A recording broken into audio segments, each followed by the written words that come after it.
Want to go to Sydney City Council now. It's been in the news quite a bit lately. Clover, the independent mayor of Sydney, loves a bit of virtue signalling on all sorts of issues, especially climate. We've highlighted a couple of issues here recently, and she's gone toe-to-toe with the Federal Energy Minister, Angus Taylor, who stuffed up his figures. But his point against Clover was spot on. That is, how can you declare a climate emergency and at the same time be flying people overseas to Paris climate conferences and the like? I'm joined by Liberal councillor for the City of Sydney, Christine Forster. Thanks for joining us, Christine. You've had a bit of a gutful of what's been going on at Town Hall.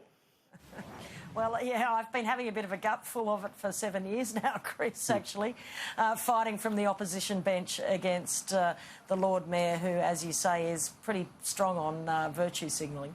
Yeah, there's been a lot of focus on this problem with Angus Taylor and the figures. Now, don't get me wrong, those figures were wildly inaccurate, and so it's right that people call him out on that and find out what went on. But the issue of substance here is still a critical one, and that is that Clover and her council have declared a climate emergency, yet they're happy to fly overseas to go to climate conferences. Oh yeah, look, Clover is really big on turning up at international conferences and talking about this kind of stuff. There's nothing more that Clover likes than a talk fest or a glossy brochure about climate. But you know, the reality is that this council should be getting back to the basics, Chris, and looking after the basic rates, roads, rates and rubbish. You know, the essential services that council should be thinking about is what she should be focused on, but she isn't. You know, she's as you say, she's declared a climate emergency. She's happy to jet off and participate in talk fests, but really what people in Sydney, living here in Sydney, want to see is good, efficient delivery of the services and the infrastructure that they need council to be providing them.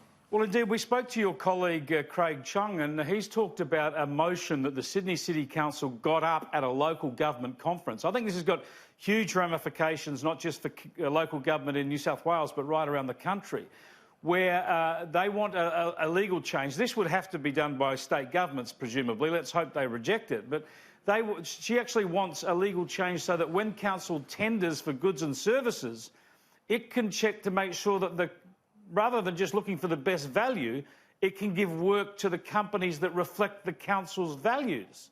This means they could use the council's money to basically punish companies that don't share their views on climate change or whatever else. Yeah, you know, Chris, we've discussed this. This is worse than virtue signalling. This is actually potentially imposing a cost on the ratepayers of any given council when it comes to who the council is awarding business contracts to.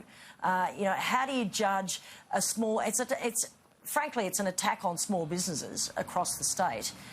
You know, small businesses that might be wanting to transact with councils will have to prove that they share the same values, whatever that council decides are their values. It might be climate. You know, one of the points was raised was, you know, has that business taken action on drought? On the drought, and now we all know that everybody's suffering terribly from the drought, but how does a small business that is actually just trying to transact with a council, say in regional New South Wales, prove that it's taken action on drought in order to be shown that they share the values of that council before they're going to be considered to do business with that council?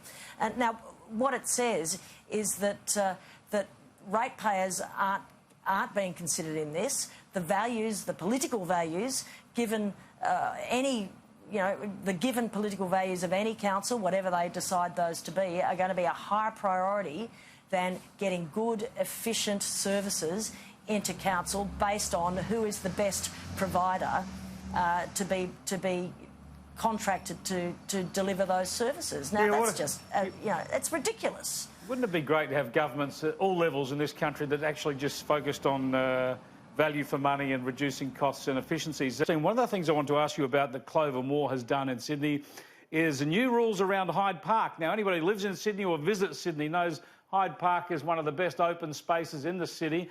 Lots of big events have been held there historically, but apparently no more. Yeah, unfortunately, this is really a piece of overreach, I think, by the Lord Mayor, Chris. Hyde Park, as you rightly say, is, you know, it's one of the jewels in the crown of the city. It's where, you know, it's the open space where people can spend their lunch hour, access it from all around the CBD. It's treasured, as it rightly should be, but it's also used very much for big events like the festival, the Sydney Festival, like the night noodle markets, and these are big events that bring hundreds of thousands of people into the CBD, activate it late at night, activate it in ways, just like the Lord Mayor says she wants to activate the city, that aren't just about, you know, grog and, you know, going to the pub. These are big events that bring loads of people, hundreds of thousands of people into the city who come and enjoy the city. And yet she's pulling back on that because she says that these events are destroying the grass and taking the grass out of action.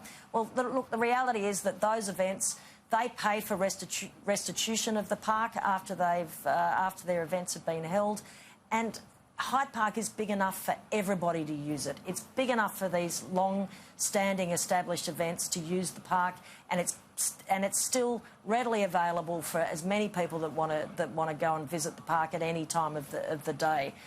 So it's just another case of the Lord Mayor going on overreach.